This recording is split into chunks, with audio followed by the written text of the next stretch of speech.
Good evening. I would like to call to order the City Council meeting for the City of Wheat Ridge, Colorado for August 9, 2021. Would you please stand as you are able and join me in the Pledge of Allegiance to the flag?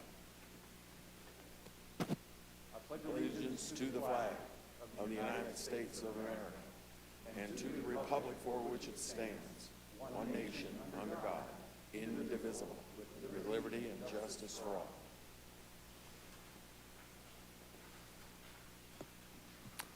Thank you. Will the clerk please call the roll? Ms. Hoppy. Present. Ms. Hutchinson. Present. Mr. Urban. Present. Ms. Hulteen. Present. Ms. Weaver. Here. Mr. Stites. Present. Ms. Dozeman. Here. Ms. Nosler-Beck. Present. Mr. Mayor, all 8 members of council are present. We have a quorum. Thank you.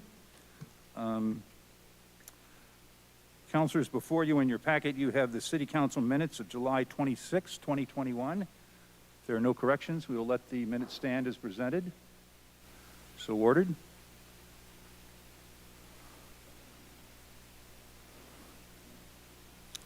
Are there any changes or modifications to the agenda? None noted.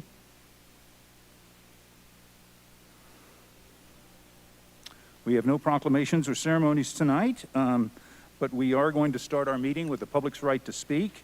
Members of the public may speak on any matter not on the agenda for a maximum of 3 minutes under the public's right to speak. When your name is called, if you'd please come to the podium and adjust the microphone so that you can speak clearly. You may then speak on any item not on the agenda. Members who wish to speak at a public hearing, item, or a decision, resolution, or motion may speak on that item when we get to it, which is typically right after the staff report. And when you come to the podium, if you would please give us your first name and your last name, and spell your last name for the record, and give us your address, and you'll have 3 minutes to speak. So we also have a special study session at the end of this regular meeting, and we will take comment on the regular study session. Actually, we will take comment on the special study session at the time of the regular meeting. It's a mouthful. Okay, so on our citizens' right to speak, our first speaker is Jerry DiTullio, followed by Julie DiTullio. And Mr. DiTullio has indicated that he would like to donate his time to Ms. DiTullio. So, Ms. DiTullio, please come forward, and you'll have 6 minutes.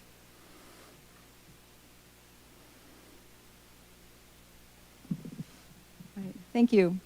My name is Julie DiTullio. It's spelled D-I-T-U-L-L-I-O. And I'm here tonight on behalf of Jefferson Center for Mental Health. The address is 4851 Independence Street in Wheat Ridge. At the last council meeting, Councilmember Dozeman spoke about the Carnation Festival and also mentioned the Carnation Mile. And I'm here this evening to share a few more details about this event. As part of this year's Wheat Ridge Carnation Festival, we have our first ever Carnation Mile, which is a 1-mile run down 38th Avenue between Sheridan and Wadsworth. This will take place right before the festival parade comes down that morning. It's coming up this Saturday morning, and proceeds from the race will benefit Jefferson Center. This is a really great race to enter because the course is flat, it's straight, and you can run it really fast. We would encourage everyone to register before online registration closes at midnight this Thursday. Registration is $25 for adults and $15 for youth ages 6 to 18, and runners 5 and under are free. If you miss that deadline, you can still register on race morning, but the fee does go up to $35 for adults and $25 for youth. So if you're going to register, you really want to do it by that Thursday deadline.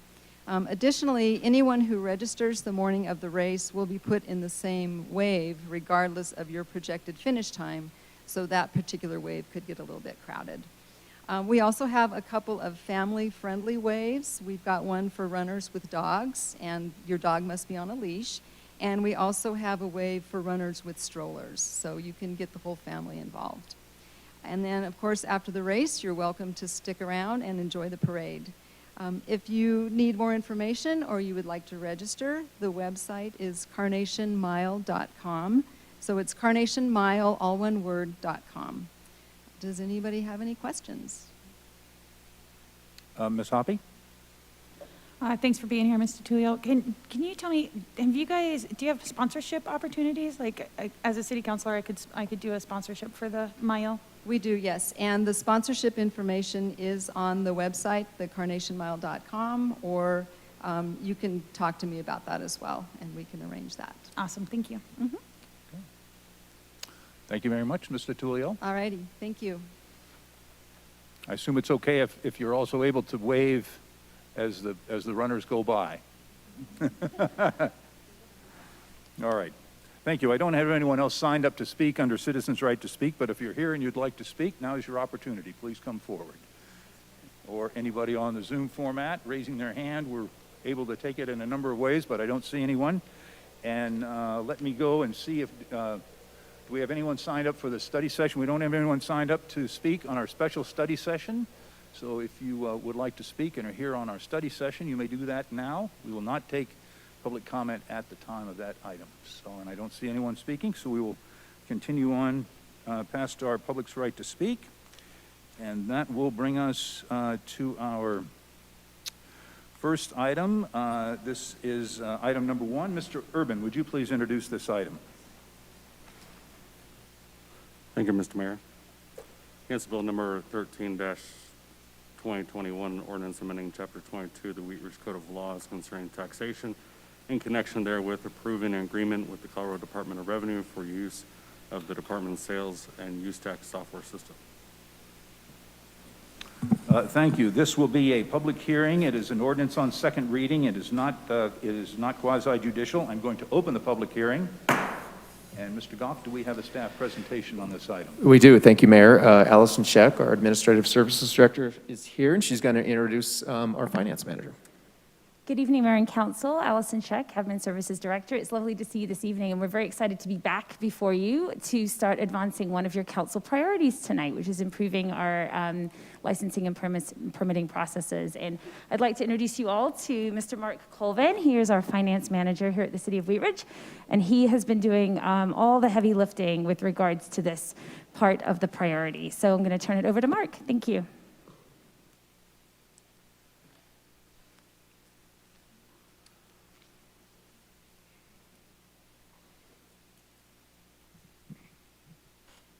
Thanks, Hallie.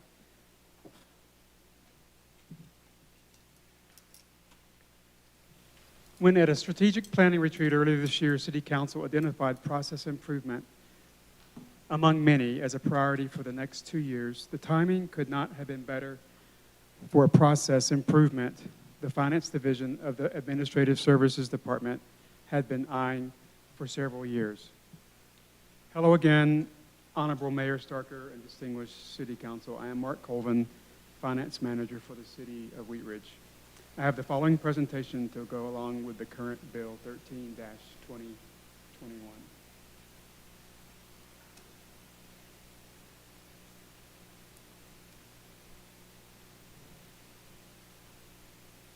Sales and Use Tax Software System.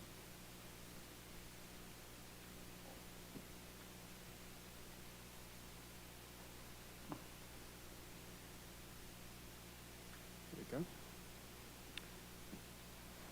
2017, Sales and Use Tax Simplification Task Force created to make it easier for statewide businesses to file and pay taxes.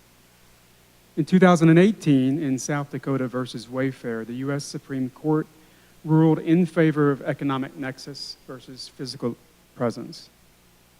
In 2019, the Colorado General Assembly passed Senate Bill 19-006, authorizing the Colorado Department of Revenue and the Governor's Office of Information Technology to collaborate on a one-stop shop solution.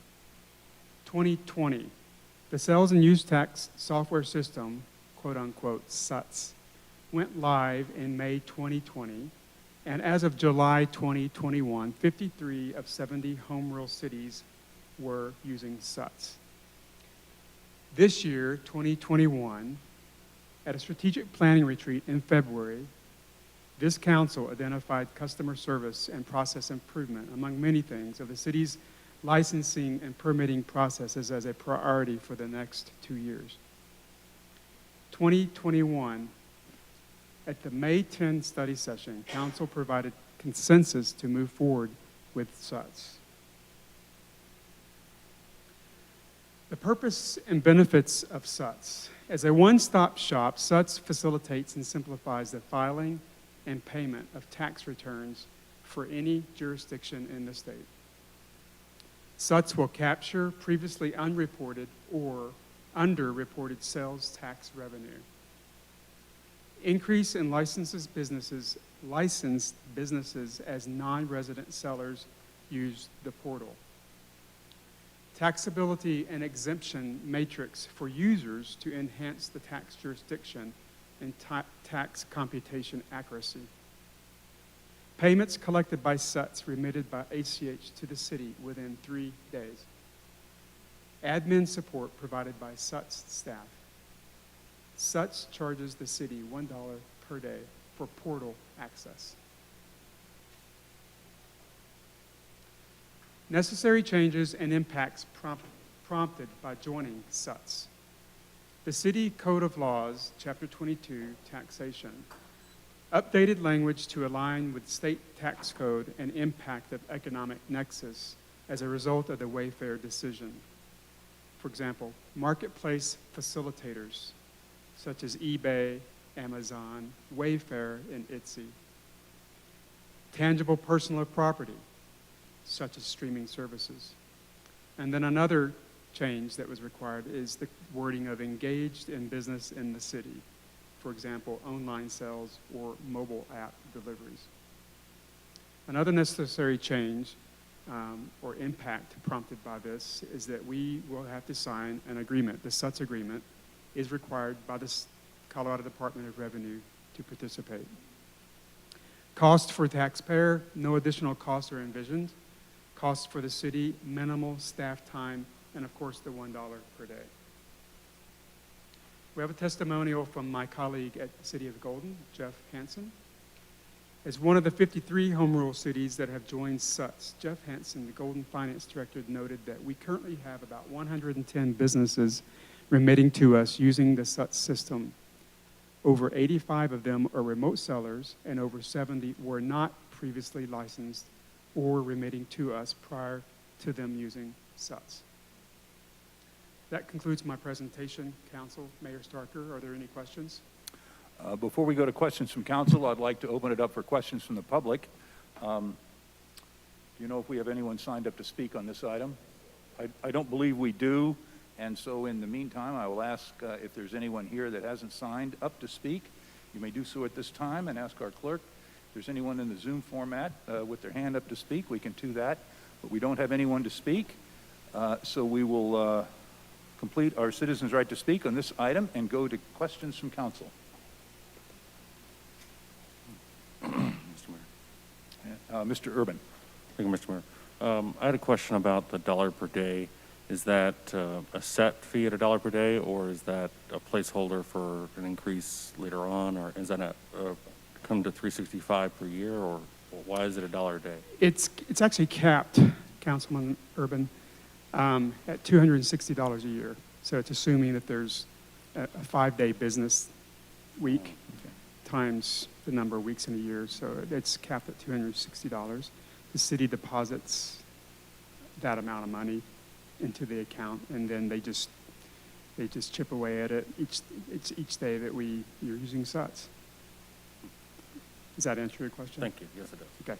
Okay. Thank you. Any further questions? Ms. Hulteen. Thank you, Mr. Mayor. The quote from your colleague in Golden was pretty interesting. Do we have any sense within our own city what type, like how many businesses might be coming into this system and this program when it started? Thank you, Councilmember Hulteen. I really don't have a crystal ball to answer your question. We are hopeful that because Golden is west of us and Arvada is north of us, who is also on SUTS, and their data has increased, that ours would as well. We don't know, I don't know the names of the remote sellers that Jeff that's in his 110 or his other number, But I would imagine that we stand to gain as somewhere in that range as well, as we participate and sellers learn that Wheat Ridge is participating, then they will benefit from the one-stop shop and we'll start seeing a volume pick up. Great, thank you. You're welcome. Thank you. Any further questions? Seeing none, I'm going to close the public hearing, and Mr. Urban, a motion is in order. Thank you, Mr. Mayor, and thank you, Mr. Colvin, for the presentation. I move to approve Council Bill number 13-2021, an ordinance amending Chapter 22 of the Wheat Ridge Code of Laws concerning taxation and the connection therewith, approving an agreement with the Colorado Department of Revenue for the use of the department's sales and use tax software system, and that it take effect 15 days after adoption. Second. We have a motion and a second by Mr. Stites. Is there any discussion on the motion?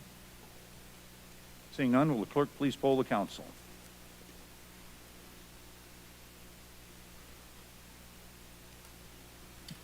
Mr. Mayor, the motion passes unanimously. Thank you. We will go to agenda item number 2. Ms. Hoppy, would you please introduce this item? Thank you, Mr. Mayor. This is looking for a motion to accept the 2020 financial statements from Clifton Larson Allen. In Section 10.15 of the Municipal Charter for the City of Wheat Ridge requires an independent audit be performed annually of all city accounts. In 2020, the city received more than $750,000 in federal funds for Wadsworth Boulevard, which also triggered a single audit of all federal funds. The CPA firm, Clifton Larson Allen, performed both the city and federal audits of the city's financial statements for the year end December 31st, 2020. Once again this year, the city received an unqualified opinion indicating that the city's financial statements are fairly and appropriately presented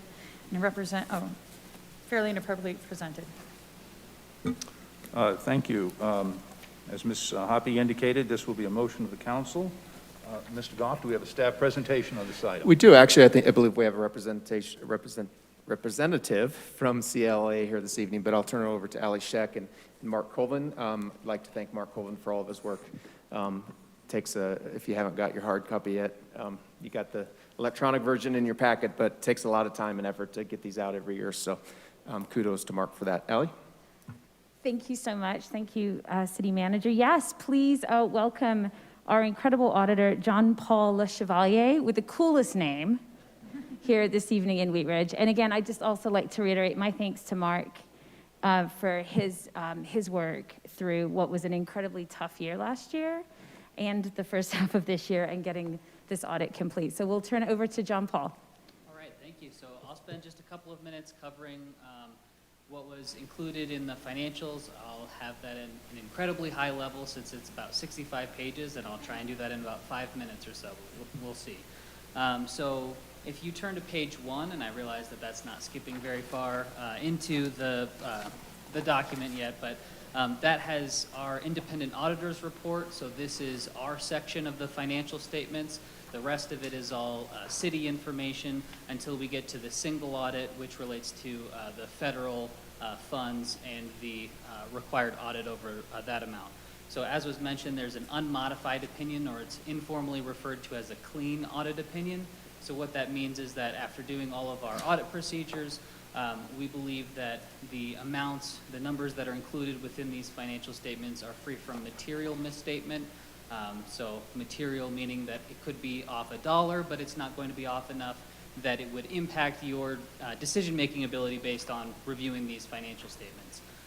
It also does outline our responsibilities, and again, that's reviewing these.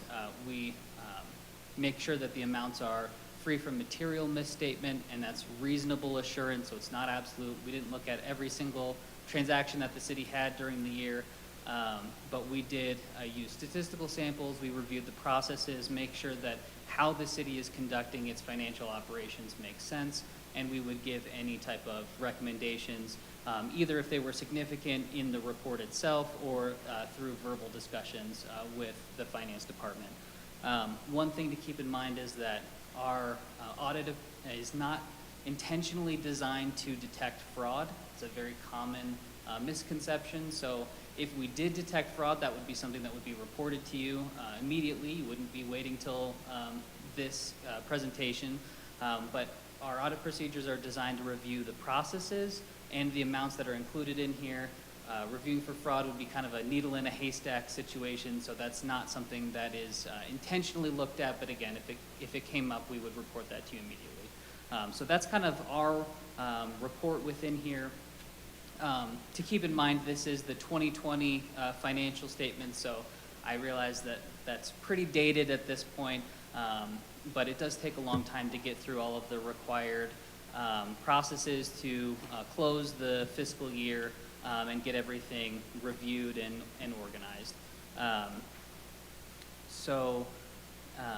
With that, I guess just very briefly, in terms of the financial impact of COVID over 2020, you can see within the financial statements that it really didn't have too negative of an impact on the city from the financial perspective of the city. So looking at your kind of big picture including capital assets, you actually had a pretty strong strengthening of your city's financial position. When you look at it at the current resources, so kind of what can be spent financially over a one-year period, you had a pretty significant decrease, but that's relating to spending on capital assets, the Clear Creek Crossing, as well as the Wadsworth project. So both of those were significant capital expenditures that happened in 2020. So I will now jump to the very end of the document, so we'll hit just the beginning and the end with what's called the single audit, and that begins, if you take a look, page 58, it's the federal compliance-single audit section. We do have two other reports that are included in here relating to federal awards and our audit over those. The city did have two federal grants that were over the amount required to be tested. So we did look at both the highway planning and construction for the Wadsworth widening, as well as the coronavirus relief funds that came through from the CARES Act. So both of those were subject to testing, and even though it's a relatively new, both of those relatively new to the city did not have any compliance or internal control findings, which is really excellent news. It can be pretty challenging the first time or the second time going through this type of audit, and there's a lot of little nitpicky things that need to be done appropriately, and we're very pleased to report that the city has met all of those compliance objectives that we're required to look at. So that kind of concludes looking at that. Again, there's a lot more information we could spend a couple of hours going through, but trying to be respectful of everyone's time. We also had a letter that was included within the packet that outlines all of the required things that we're supposed to report to you as auditors. I will say, when I'm looking at other places, it's in this letter that I'll go to if I'm trying to find out, is this going to be a good client or not? Because you'll see all of the different errors or things that the auditors had problems with come through in this letter. And very happy to report that it's pretty boring letter. So most of the time, boring's not good. In this case, it's it's the highest compliment you can get to have a boring letter here. So not a whole lot to really report on that. One thing to note is that in the first section here on accounting policies, there weren't any changes this year, and that's, COVID had a lot of terrible things that came with it. One of the silver linings in the accounting profession is that they delayed a lot of these accounting standards that were required to change. And so that is something that we're working with the finance department of the city on some of the other implementation of those changes that are coming in the next couple of years. Most specifically on leases is going to have one of the biggest impacts to the finance department. So that's something that we're aware of and working with, and that'll be coming down now in 2 years. It was delayed. So 2 years from now, that'll be something that we'll be looking at. Any questions or comments? Before we go to questions from council, I'd like to open it up to the public to speak on this item number 2. I don't have anyone signed up to speak on this item, but if you are in the hall and have not signed, you may also come to the podium and speak. If there's anyone or anyone on the Zoom format, I'll go to my clerk. Mr. Mayor, no one has raised their hand to speak. Okay, I don't see anyone here wishing to speak, so we'll go to questions from council. Mr. Urban. Thank you, Mr. Mayor. Within the city's letter, item 35M, it states, "We have disclosed to you our interpretation of compliance requirements that may have varying interpretations." So I guess my question is, depending on the varying interpretations, what kind of risk does that show, or are there specific compliance requirements that we're interpreting that may have risk? Sure, so that's the other letter attached to this, which is, we refer to it as a representation letter, which an audit, a financial statement audit is really, as I kind of said, it's not about detecting fraud. Sure. It's really more of a cooperative kind of endeavor with the finance department of the city in reviewing everything. And so that's something indicating, that letter indicates from the city that they've provided us everything we've asked for, that they take responsibility for the financial statements, that they understand everything that went into the financial statements, and they agree with that. So that's what that letter is intended for. And so with compliance requirements, that would be if there's, for example, with the CARES Act, if there was a judgment on allowability of a certain expenditure that we reviewed with them, they're saying that that's their interpretation of the allowability of that would be that it is allowable. So they're, again, taking responsibility for what's included in there. Does that answer your question? Perfect, thank you. Thank you. Additional questions at this time? I don't see any, so thank you very much for your report. Very well done. And to the staff, thank you for a clean audit. Very, very well done. We appreciate it. All right, thank you. Okay, Ms. Hoppy, a motion is in order on this item. Thank you, Mr. Mayor. I move to accept the 2020 financial statements from Clifton Larson Allen. Second. We have a motion and a second from Ms. Dozman. And is there discussion on the motion? Ms. Hulteen. I just want to recognize and acknowledge staff for accomplishing boring. That's worthwhile, and we hope we continue to get boring on this. Okay. Any additional discussion on the motion? Seeing none, will the clerk please poll the council?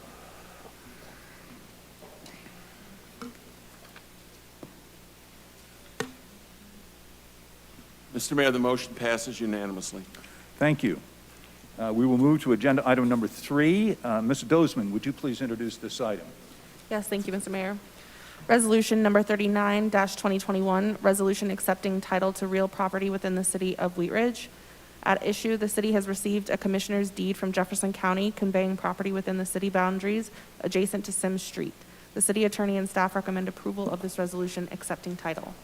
Thank you. This will be a resolution of the council. Mr. Goff, do we have a staff presentation on this? We do. Our city attorney, Mr. Dahl, will give you a quick update on this, or briefing. Mr. Dahl, welcome. Thank you very much.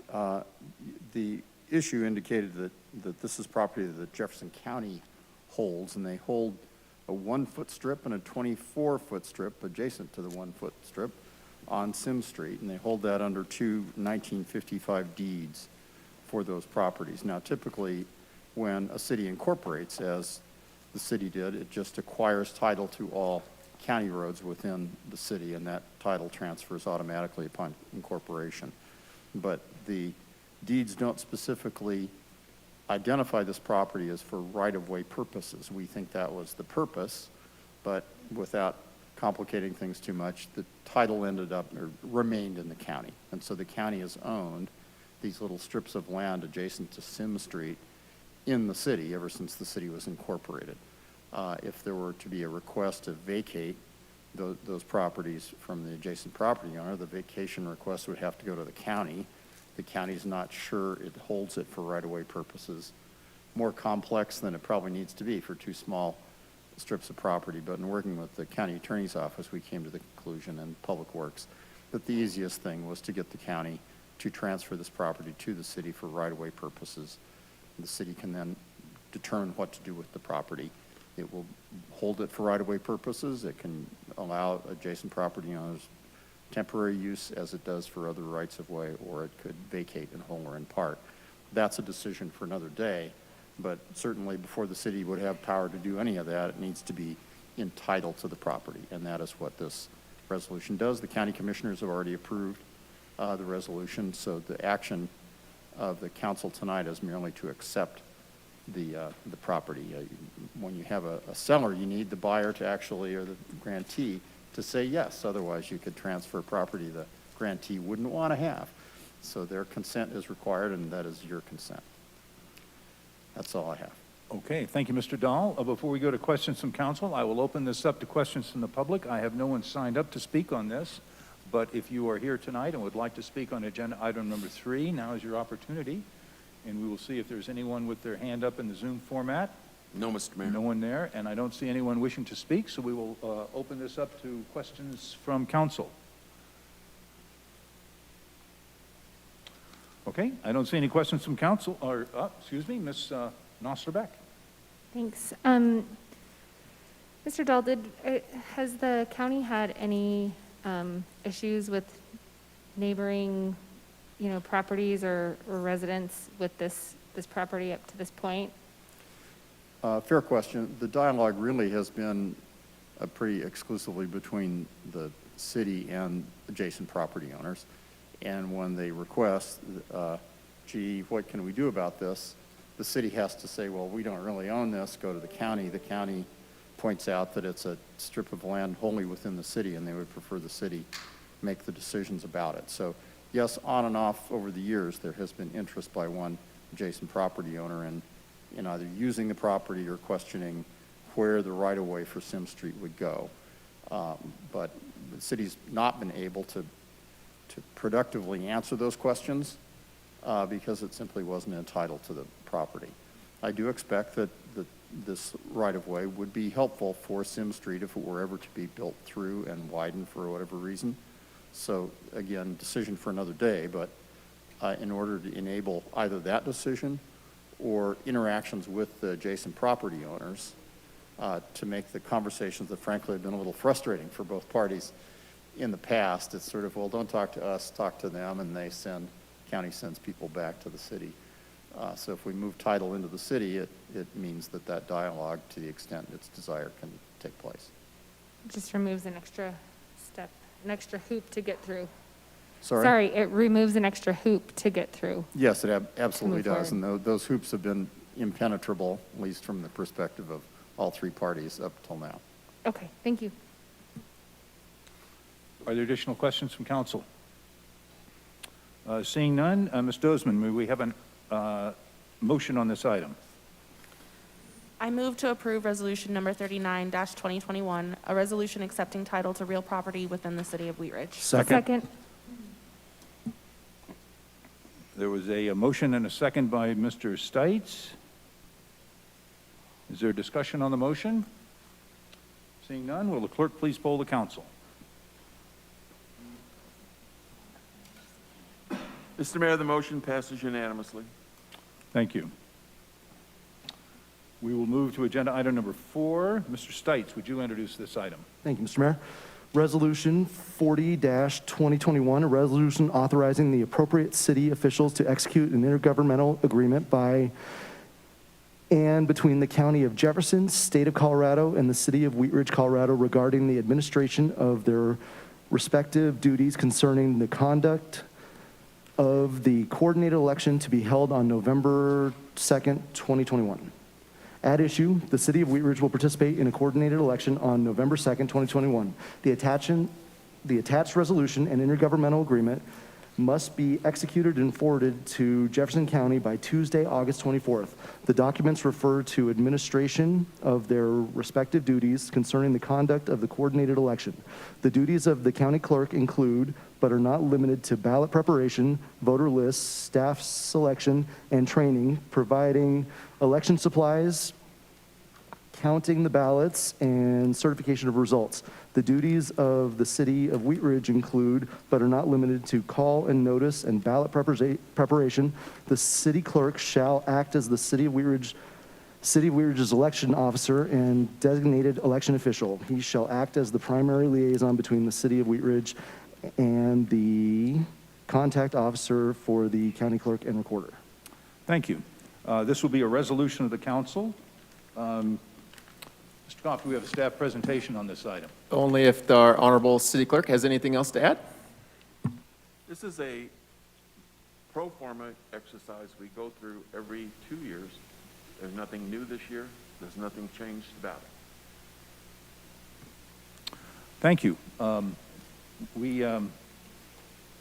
like to open this up for any comments from the public. I have no one signed up to speak on this item, but if you have not signed up and would like to speak, you may do so now. We will ask the clerk if there's anyone in the Zoom format with their hand up to speak. No, Mr. Mayor. Okay, we will close our public's right to speak and go to questions from council. No questions from council. Mr. Stites, may I have a motion on this item? Yes, Mr. Mayor.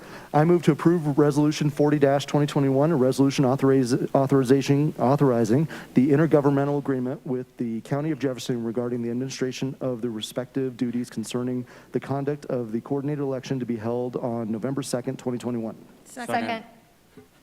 We have a motion and a second by Ms. Hoppy. Is there discussion on the motion? Seeing none, will the clerk please poll the council? The motion passes unanimously, Mr. Mayor. Thank you. That concludes our regular agenda items on tonight's meeting. We will now go to City Manager's Matters. Mr. Goff. Thank you, Mr. Mayor. Just a couple quick things before our special study session. Our Lutheran Master Plan is about at its halfway point. We're getting a lot of public feedback and comments, so that's awesome. We have our last public survey online seeking feedback on 3 different concepts. The online feedback we're seeking mimics what we received from the in-person meeting held here last week. So if you weren't able to make the last week's meeting, you still have an opportunity to provide online feedback. That survey is open through the end of tomorrow, Tuesday, August 10th. So we encourage everyone to take it and share it at whatsupwheatridge.com. And then also kind of a cool, exciting project that we had in our community over the last last week, I guess. I'm probably going to butcher this either. I can never say this. It's catalytic. There you go. Catalytic converters. We've all heard about that, right? There's unfortunately a huge theft of catalytic converters. People can turn those in and get money for the metal value. Our police department, led by Sergeants Weimer and Detective Culp, put together a program, and we actually used our Midas building that the city now owns on 38th and Wadsworth to allow owners of vehicles to bring their vehicle in, and where a sticker was with a serial number was assigned and applied with a chemical solvent on the catalytic converter. So if it's stolen, the thief cannot take it anywhere. It won't be accepted. But hopefully, if somebody's trying to steal it, they'll see that on there, and hopefully they won't steal it in the first place. So we had over 500, I believe, vehicles come through in a 2-day period, and a lot of volunteers also in our police department, in our community, and that helped out with this. So I want to thank everybody for that, and it was well promoted. You've probably seen it on the news or in the paper here and there. So it was a great program. Thanks to our police department, Sarah Spalding and Amber, who helped put that together. Thank you. Thank you. City Attorney's Matters, Mr. Dahl. Nothing tonight, thank you. Thank you very much. We'll go to Elected Officials Matters and start with our clerk, Mr. Kirkpatrick. As of this evening, we have had a total of 5 individuals do what we call pulled petitions to run for office either as mayor or member of council. 4 of those petitions were pulled by the incumbents eligible for re-election. The mayor, Ms. Weaver, I forgot Leah Dozeman's name for a second. Sorry about that. Leah Dozeman and Janice Hoppy. Mr. Ohm, Scott Ohm, has pulled a petition to collect signatures to run for council in District 2. Starting the middle of this week, we will update daily a list of everything that has been filed and all the persons who have pulled petitions on the city's election website. And anyone who is interested in knowing more about who's running or in what district or whatever will be able to see that online. That's all I have, Mr. Mayor. Thank you very much, Clerk Kirkpatrick. And we have our treasurer, Mr. Miller, with us. Mr. Miller, any comments tonight?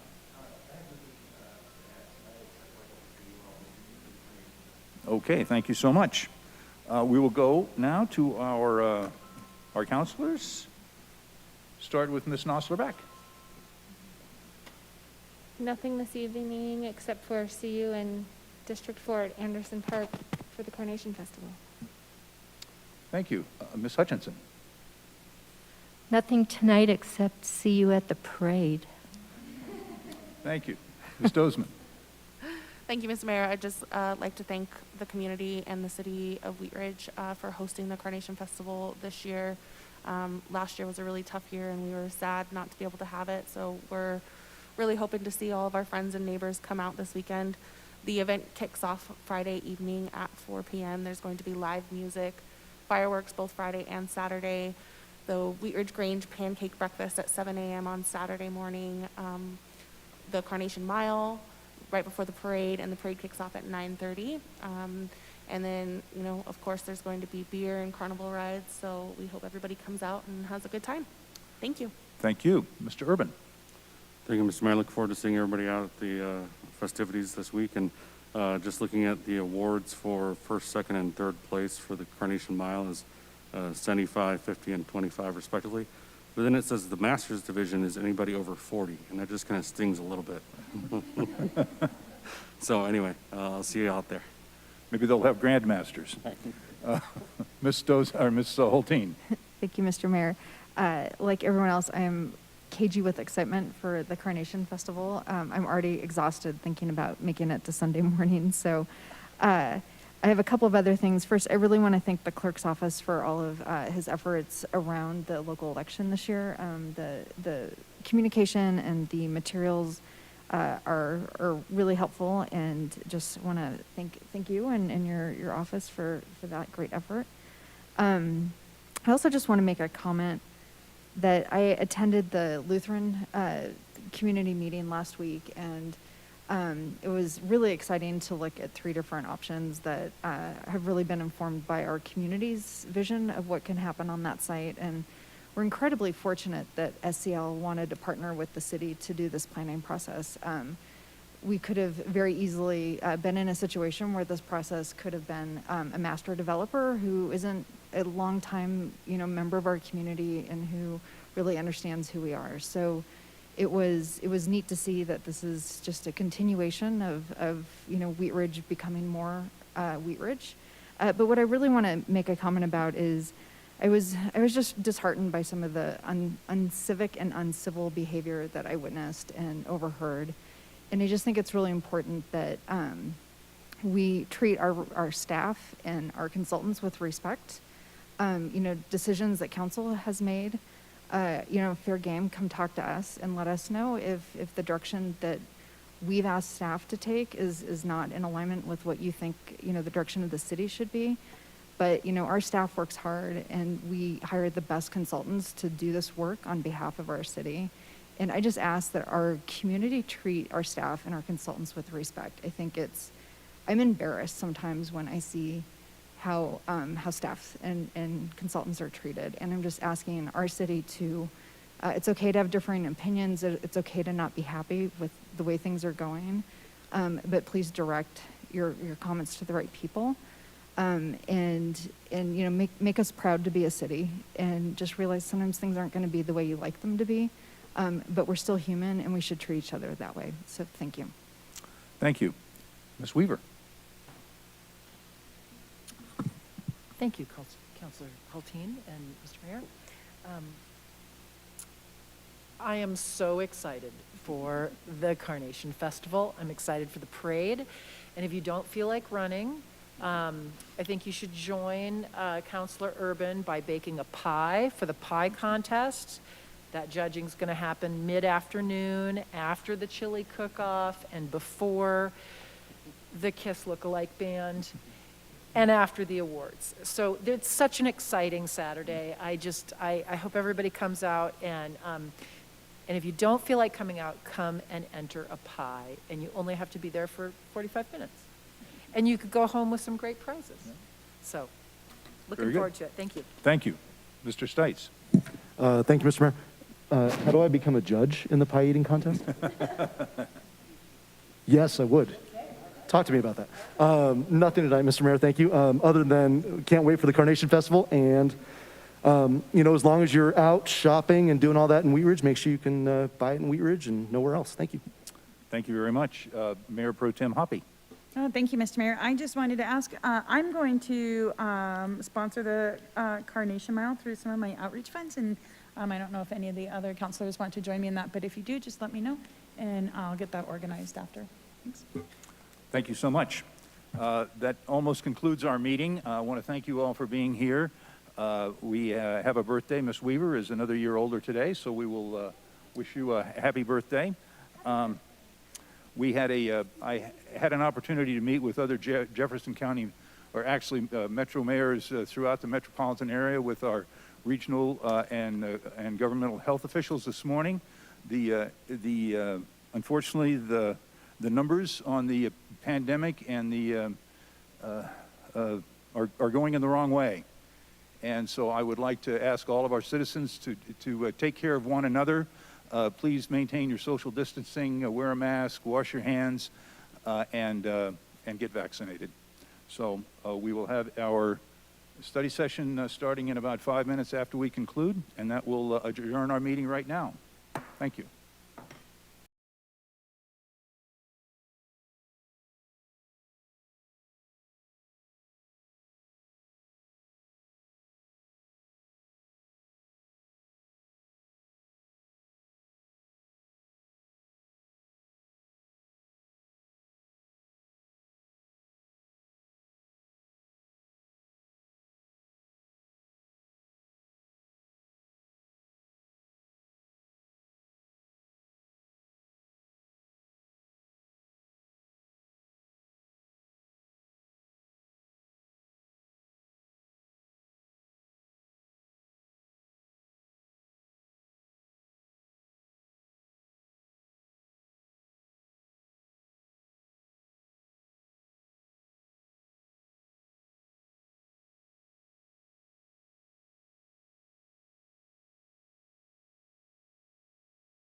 for the City Council for the City of Wheat Ridge, Colorado for August 9th, 2021.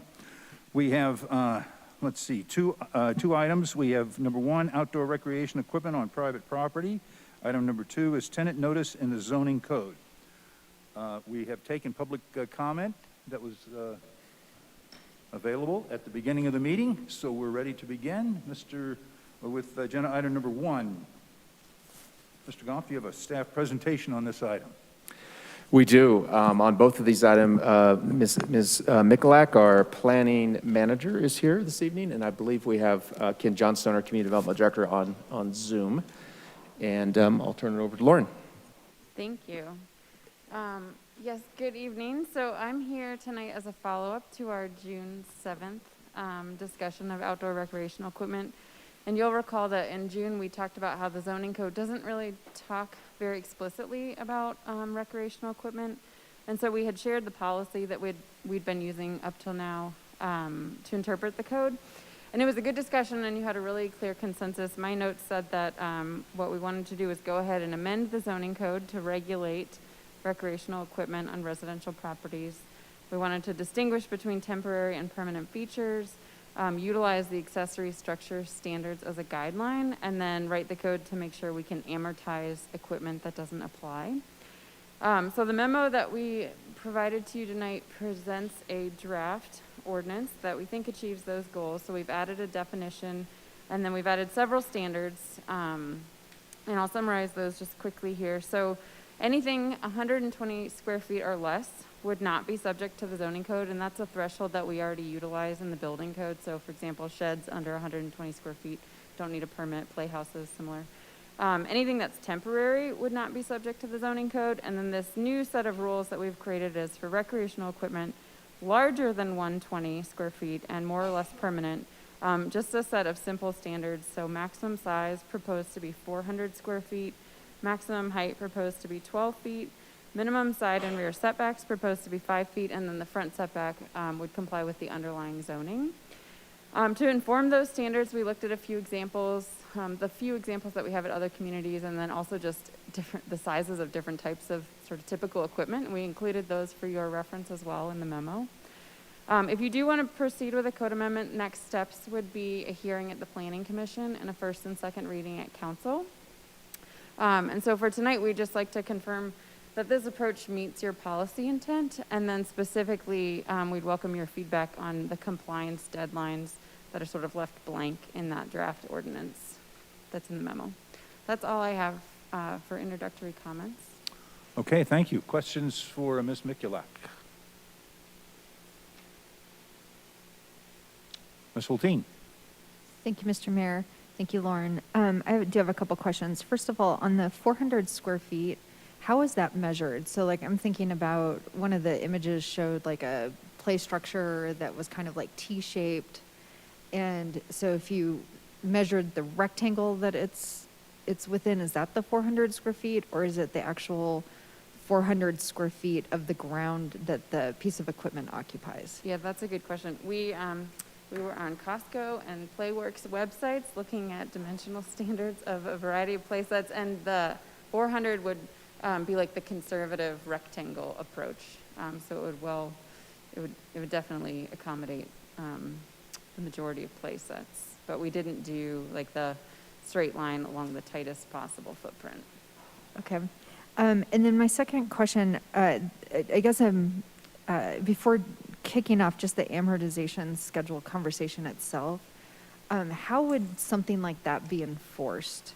So should we, fill in the blanks on those dates to come up with our compliance for existing?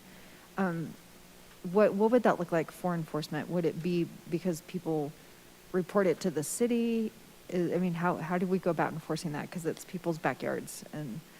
Right, so most of those kinds of enforcement issues come up on a complaint basis, where we or code enforcement, the most typical fact pattern is a neighbor calls and then gives code enforcement officer permission to go into their backyard to observe the issue, and then they make contact with the party that sort of has the issue. So it's sort of case by case, but on a complaint basis.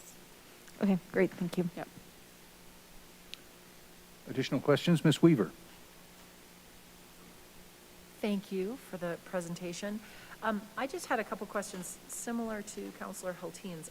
I'm looking at the last right-hand square, and it's an obstacle course, and it says that it wouldn't be permitted in a residential yard because it's too high.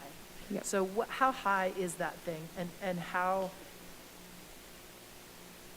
prevalent is this? Is this something you can go by, or is that something that's been built? Having done quite a lot of Googling on ninja obstacle courses that people have, you can buy a kit to build your own. There are lots of people who make it up themselves. I don't know the height of this, but it does exceed. There was a fence in one of the other images of this person's tutorial, so we determined that it was probably higher than the 12 feet that we'd proposed, and probably bigger than the 400 square feet also, Right. frankly. There are ninja obstacle kits that we found that are 400, that would comply. I guess Yeah. that was my question, is Yeah. that if it weren't so tall, this Mhm. would comply. If it were no more than 400 square feet, am I Right. saying that correctly? Right. Okay. And so my second question also has to do with sort of how we think about, I notice you're not using the word retroactive, and so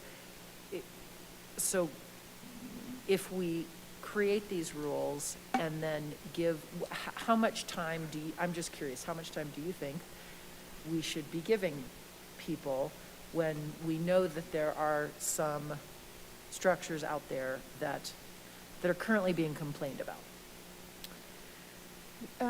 Frankly, in my time, we haven't had a lot of code provisions that we've tried to amortize. So we've talked about, do we want to amortize signs, and we haven't gone that direction. We pulled this language from a provision in the lighting code that's about 15 years old, where we tried to amortize. And I honestly don't remember what that duration of time was. Usually it's a period of at least several months. I don't know if there's a best practice, if you are familiar. Okay.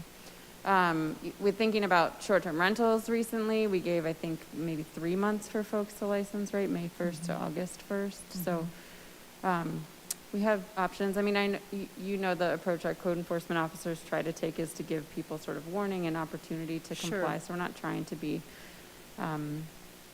make life too difficult. Sure. So if I was to make a recommendation, it'd certainly be at least a few months. Right. And if I had something that was anchored into the ground, right, under this definition, a permanent structure, so essentially I might get a notice and then be given a certain amount of time to remedy that per the code that we're talking about here. Is that correct? Yes. So would they have to allow code enforcement onto the property to see the actual thing? Or, I guess in this case, it would have to be then permitted if it were a permanent structure that had footers, correct? I'm sorry. Does that make sense? So if it's a structure if it is a permanent structure that requires some sort of footer into the ground, that's what I'm understanding permanent to be. And so if they were to get then a citation for what they currently have with an amount of time to mitigate that, they would also have to get a permit for the reevaluation of that? Is that kind of how it would go? Yes. Okay. Yes. Thanks. Mhm. And thank you for all your research on this. Sure. Yeah. Ms. Hoppy? Lauren, did you have a? I was just going to say, I kept looking over at Mr. Dahl, who has more experience with amortization clauses. Do you want to? One consideration that is usually applied to amortization provisions is to relate the amount of time that you allow people, or you signal to people that they have to bring their properties into compliance, to the amount of investment that is being required to be removed or changed. And so, if you've got something that truly is portable, then number one, it's likely going to be allowed within certain dimensional requirements here versus things that are more permanent. And having said that, things like this, I agree. I would make it several months. While it's not a really good analogy, as you might recall, the massage regulation that the city put in place required people to change their business models, required people to look at their leasing arrangements, and the city, I think, properly took into account kind of what are the circumstances here and what's reasonable. And my inclination would be to recommend, if there's a question, a longer period of time, because the real goal here is eventually you achieve compliance that then is permanent and forever. So the amount of time that you allow for people to come into compliance is less important than making it happen. So if you can give them enough time so that they're coming in compliance without a lot of enforcement activity, that's actually a win for the city. I'm thinking here somewhere between 3 and 6 months, depending upon the kind of permanence of the structures. Certainly no more than 6 months, I wouldn't think, but that amount of time I think would be about right, and we can come back with recommendations when the ordinance comes to you on first reading. Thank you. Ms. Hoppy. Thank you, Mr. Mayor. Lauren, thanks for your work on this, and I think that you did a great job with the direction that you were given. And the draft code amendments, I agree with those all up to the retroactive date. So I support moving this forward to planning, but I don't support adding a retroactive date to it, and here's why. In my 21 and a half years of being a parent, I think I've probably had 15 different backyard configurations, and it changes. It changes with your kids when they grow, as they grow. It changes with your kids as they change. It changes with the number of kids you get into your household. So, so I don't think making it retroactive is necessary. I would think that if I were a neighbor and I saw a new structure going up, or somebody took down an old structure and started to put up a new structure, then at that point, because they're changing it, then the new structure would have to be in compliance. So, so that's how I feel about this topic.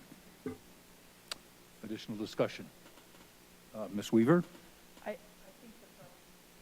I think the issue that I have with this is we have an adult structure that is over 600 square feet.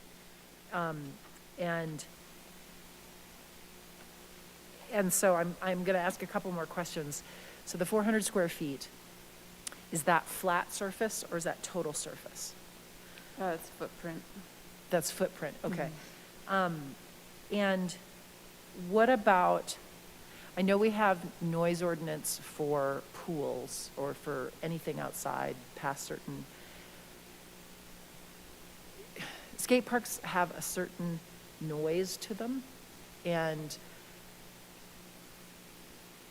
while I realize we're not dealing with a particular issue here, there is a particular issue that exists in a neighborhood in Wheat Ridge, and noise is part of that. And I respect what you said about how configurations change. This is a structure that adults are on many nights, and I'm also concerned about the noise, and it is a particular noise, and I don't know if there's any way to address it. And if you've spent any time sort of in skate parks, you know the specific kind of noise that it is. And maybe I don't know, I'd love to hear thoughts from other counselors on that part of this issue as well. I think that the size coming down would mitigate that, but I also don't know, since I don't use those types of structures. So thoughts would be appreciated. Thank you. Thank you. Additional discussion? Ms. Dozeman? Thank you, Mr. Mayor. So I think, would we put a date on the retroactive? Like it would be within a certain time frame, correct? Like within the last 3 months, 6 months, or would it just be retroactively implemented altogether? Well, you have a couple of choices, and retroactive is probably inarticulate, or at least not a very useful way to describe it. What you would be saying, at least paragraph 6 says, to the extent equipment is existing on a given date, and that could be, the date of adoption of the ordinance, or it could be sooner, then you've got until this amount of time to come into compliance. So you've really got two periods of time. How far earlier than the date of the ordinance do you define the class that's now needs to be changed, and then how much time do you give them to change? What I think I'm hearing from Councilmember Hoppe is, no, this should begin on the effective date of the ordinance, and then maybe you give time for them to come into compliance, but it doesn't reach back. So we'll probably need direction from you before going to Planning Commission with this on at least that point. And when you're ready, we can structure some motions to give direction to staff so that they can take a package to Planning Commission. Thank you. So I also had one other concern. When I'm seeing this visibly, that first picture in the upper right-hand corner, that seems like a relatively small structure to me. So it's really surprising that would be 9.5 feet tall, 150 square feet, and would have to adhere to the zoning standards and the minimum setbacks. Because, from what I've seen of families' configurations, is they tend to be closer to the fence, just to allow for more space. And so would this structure be 5 feet setback or 10? We proposed that it would just be a 5-foot side and rear setback. Okay, all right, that I'm a little bit more comfortable with, but just seeing how small some of these structures are that would have to adhere to the zoning code kind of makes me a little hesitant.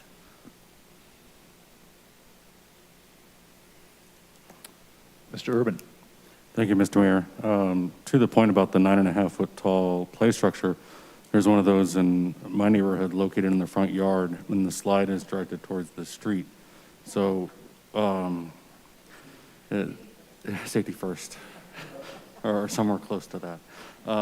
So that, it's frustrating because we're talking about this in context of what we would sort of look at as, like Councilmember Hoppe suggested, sort of the interests of children, and sort of that they ebb and flow, and there's different personal equipment that we utilize over time. But I think the context in which we're discussing this is for those adult-sized structures that are not being utilized by children, like a trampoline is on Saturdays or something like that. It's a much more aggressive use of the property in that regard. So I think that those that are responsible and able to do it right have no problems with their neighbors. It's those that have abused that. I guess one of my questions is relating to the property itself that we're discussing. Have we had any communication with the property owner at all, or has there been any discussions with them? With the owner of the half pipe? Yeah. I did, I had correspondence with them last year, and then I did send him an email in the last week or two to just let him bring to his attention that his structure was the point of discussion. I did not hear back from him, but I let him know how to participate in the discussion. And then as far as the process of going about identifying these structures, is it a complaint-based process that is utilized for that? Or are we doing that proactively, or how is that addressed? I would envision that it is a complaint-based. Nobody wants to be the fun police, right? No. Staff or council.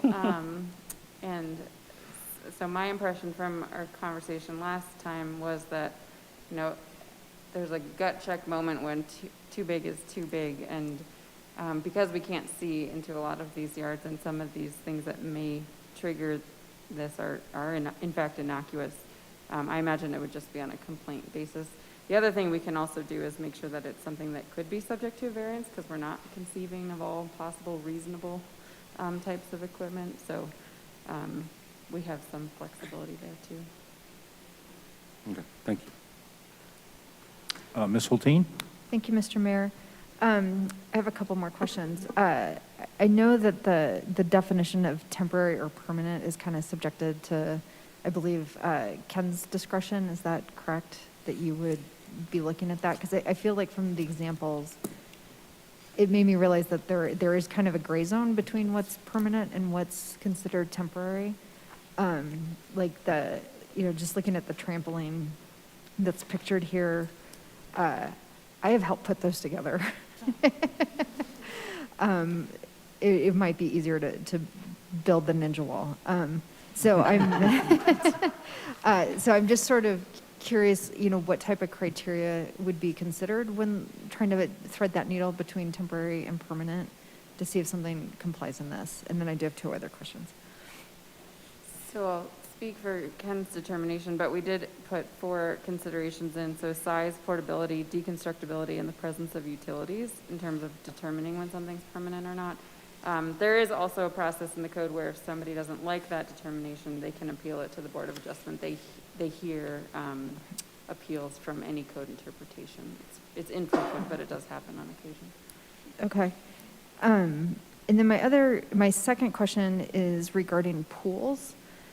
So there are temporary above-ground pools, and I'm wondering if how those would be considered under this. And then also, if we do look, and I do actually support the amortization schedule in part because what's brought this forward is an existing structure. And, but would pools have to come into, like in-ground pools have to come into compliance? Or can we actually consider variances for something like an in-ground pool? We have processed variances for above-ground hot tubs before. So what we would codify with regard to pools has been the sort of long-standing way that we've been applying the code. I'm not finding it right at the tip of my fingers, but there is language about the number of gallons, and I think 24 inches or less is not subject to building permit and nor to zoning code is how we've been interpreting it.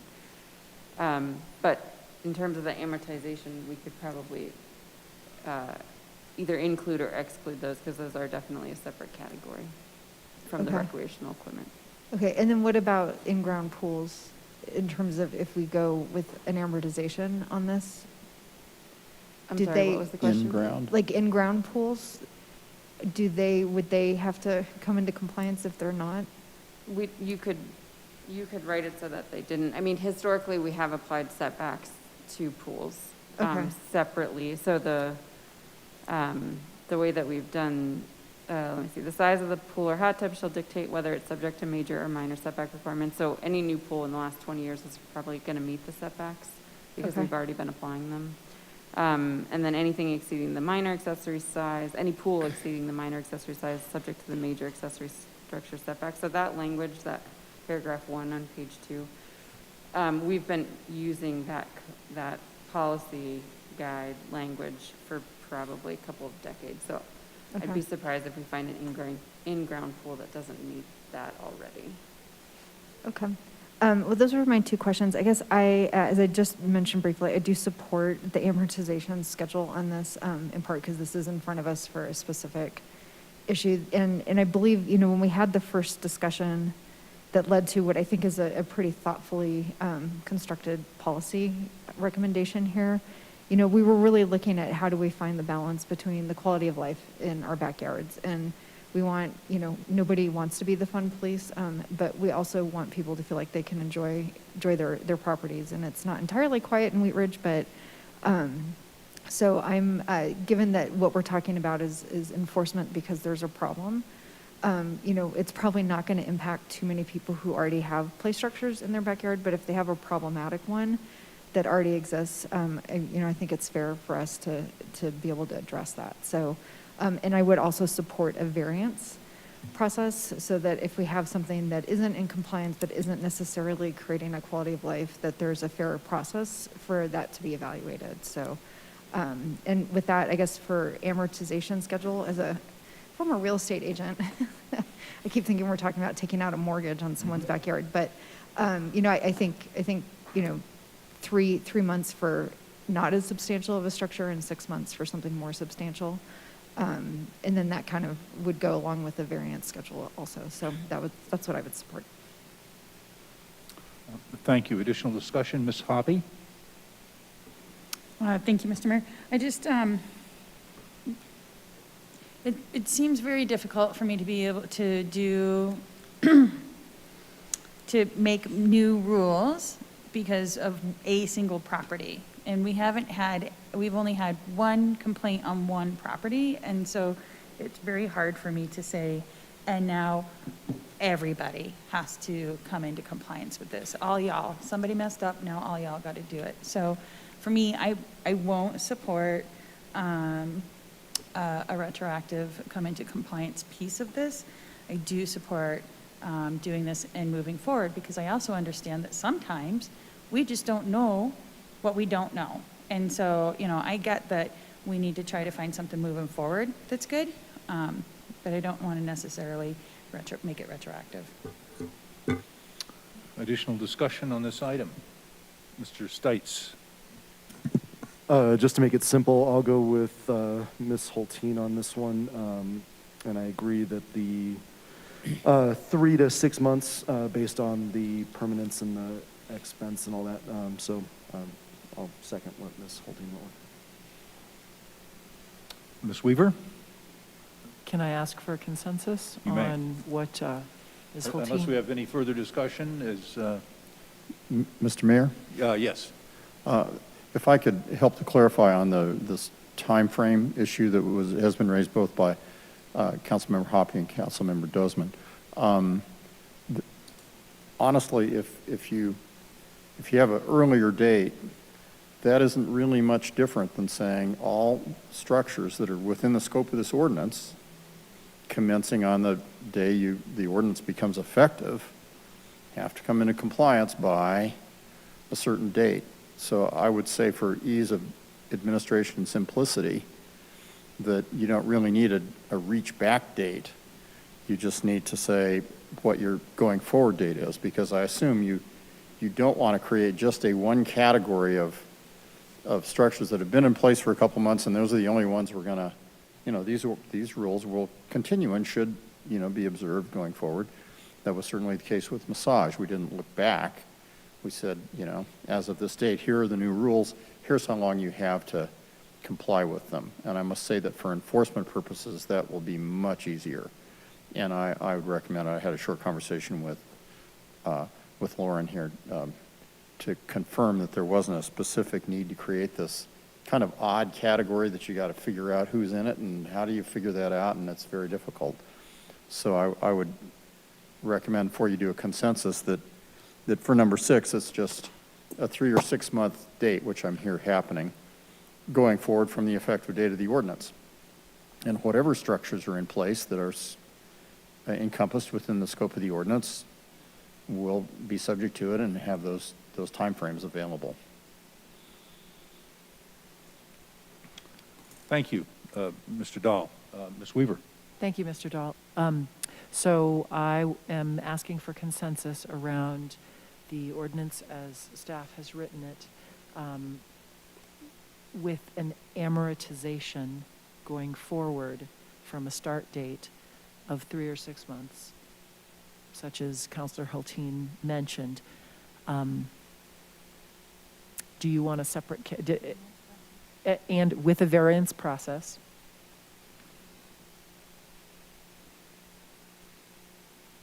I'm asking for that consensus. Okay. Do we have consensus on that?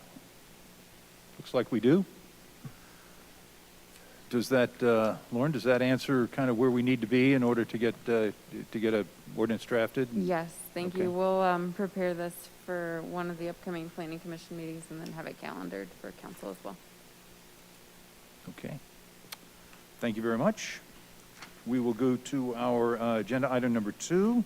This is a tenant notice in the zoning code. Mr. Goff. Thank you. I don't know if you're going to take this too, Lauren? Yes. Lauren Mikulak will take this, and again, Ken Johnstone's on Zoom if you have any questions for Ken. Okay. Thanks. So our next topic, tenant notice, it's kind of a new chapter in a familiar topic. Community engagement has certainly been a theme in the last couple of years. Last year, we added Wheat Ridge Speaks, and we expanded letter and sign notice for public hearings. This year, you added community engagement and education to your strategic plan, and we talked about that in May when Allison Scheck presented that work plan. And that's what this what this study session topic stems from is from our discussion in May.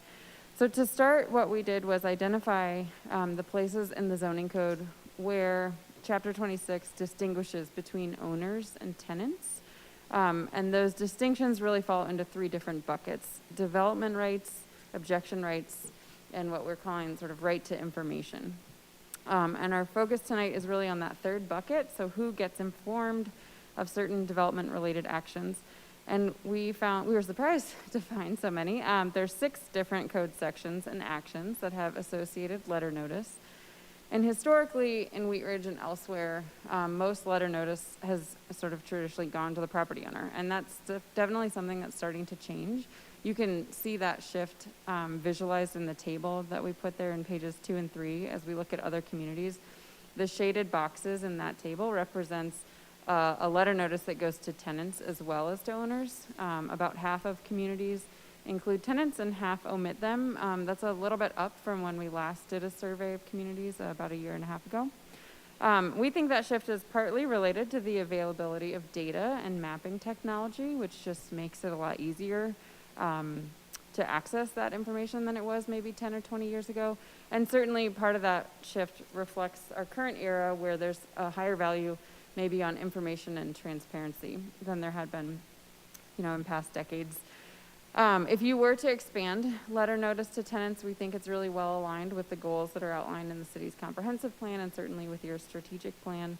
And from a practical standpoint, there are some changes that we could make, but certainly they're doable. We've outlined those in the memo as well. So first, we'd need to periodically purchase address data. The public record, which I included a screenshot of, comes from the county assessor. And it lists the mailing address of the owner and it lists the physical address of the property, but public record from the assessor doesn't include all of the unit addresses or suite addresses for commercial properties. So it's nominal. We'd budget about $2,000 annually to make that periodic data purchase. And then certainly if we added tenant mailers, the volume and cost of mailings will go up. It's not going to be uniform across the city.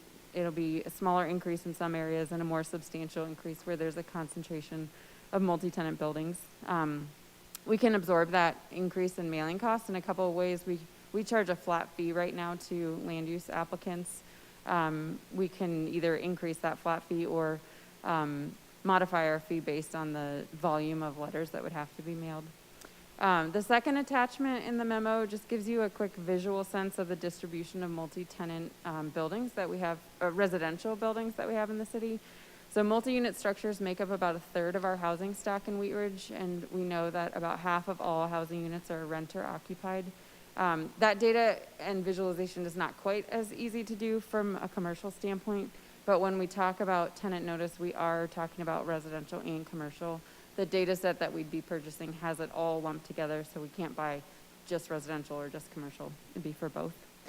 So the purpose of tonight is to look at those 6 code sections related to letter notice, and we tried to create sort of a stratified low, medium, high option. And that's on that last page of the memo. So the first thing we could do is improve the methodology to get notice to tenants for neighborhood meetings. That's something that we're already trying to do, but we know we could do better with purchase data. The second option is to add tenants to the mailings for public hearings, something we could do through a code amendment, knowing that public hearing notification has been a priority of yours in the last year or so. And lastly, we could add tenants to the other 4 letter notice provisions that we've identified in the zoning code that typically relate to sort of a pending land use case. That's really all I had by way of introduction, but I'm happy to answer any questions. Okay, thank you. So we'll go to questions. Ms. Hoppe. Thank you, Mr. Mayor. And I first would like to say thank you to Councilmember Stites for joining me in the late in 2019 to kind of add notification on and get it on the radar and start the conversation, because then at the strategic planning retreat, it became a priority. And so I'm really happy to see where we're at with this. I appreciate all the work that that has been put into it. And what I really liked about in the memo is that the American Planning Association periodically publishes policy guides representing the organization's official position on critical planning issues. And the APA's 2019 Planning for Equality Policy Guide acknowledges that neighborhood power structures have been dominated by single-family homeowners who are often predominantly white and above medium income. People who rent, who are renters, who are not property owners, are absolutely also our community. And I really like the way that, that this was presented in the memo. And when it goes to policy discussion and next steps, I absolutely think we should spend the money to get all of the addresses. I was kind of blown away that only the owner of the apartment complex would get the notice and not the people who rent there, because the owner of the complex most likely doesn't live there, but the people who do are the ones who are spending their expendable income in our community. They're the ones who are volunteering on the trash cleanup days. Like, they're the ones who are here and like a part of our community. So yes, I do think we should do that. And the desire to expand, is there a desire to expand letter notice for public hearings on land use applications to include tenants? I say absolutely. Right now we have letter notice for public hearings to owners only. I think that should be owners and tenants. And then is there a desire to expand other letter notice provisions? And there were 4 different sections that would change, and they all basically read letter notice for special use to adjacent owners only, and I think it should say adjacent owners and tenants. And I think this is, we always talk about how do we get people who are not property owners involved in the conversation and what we're doing in our community, and this is absolutely the important step to take to get them involved in the conversation. So thank you very much for your work on this, Lauren. Thank you. Additional discussion? Ms. Dozeman. Thank you, Mr. Mayor. So I just want to say I fall within this category. I'm a tenant, even though I'm a lifelong resident of Wheat Ridge. I'm renting my childhood home from my parents who own a second home in Wheat Ridge. Eventually, I want to be able to afford to buy my childhood home from my parents or another property in Wheat Ridge. And I know that I am not in the minority, and many of my generation and my son's school explicitly, we have several community members that are long-term renters in Wheat Ridge. They're wonderful tenants. They either rent one property, or if they get priced out, they try to find another property in Wheat Ridge because they absolutely love our schools. We've worked really hard to have Wheat Ridge be attractive to young families who want to purchase and raise their young children in this community. And we have people that can only afford to rent, but are involved in the community and want to be involved and want to have a say. So I really appreciate this endeavor and support it wholeheartedly. Thank you. Thank you. Additional discussion? I don't see much more discussion. Ms. Hoppy? Thank you, Mr. Mayor. I'd like to ask for consensus to move forward with supporting procedural change and the process of data and to obtain comprehensive tenant addresses, to also change the language where it says notices, letter notice for blank, public hearings, interpretation of zoning district, special use variance, and for concept plan to say not only owners, but also owners and tenants. Some of those say adjacent owners and some of those just say owners, and I realize that in our code we have different 600 feet notification for this type and adjacent owners for this type. I would like it to say owners and tenants. And I'd like to ask for consensus to move that forward. All those in favor? Looks like we have consensus on that. And Lauren, does that provide you all the information you need in order to move this one forward? Yes, thank you. So we'll start working on that procedural change, and we'll move a code amendment forward to make those Mr. Mayor, changes as well. I had one. Mr. Urban? Sorry about that. I was wondering if there was a sort of a universal way to have somebody be put on a list to receive all public notice mailings, or a mechanism to say, I want to receive all of them that come out from the city? Is there a mechanism? Well, I don't see a mechanism currently, so I don't know if that's a possibility to develop that, to say, put me on the everything list.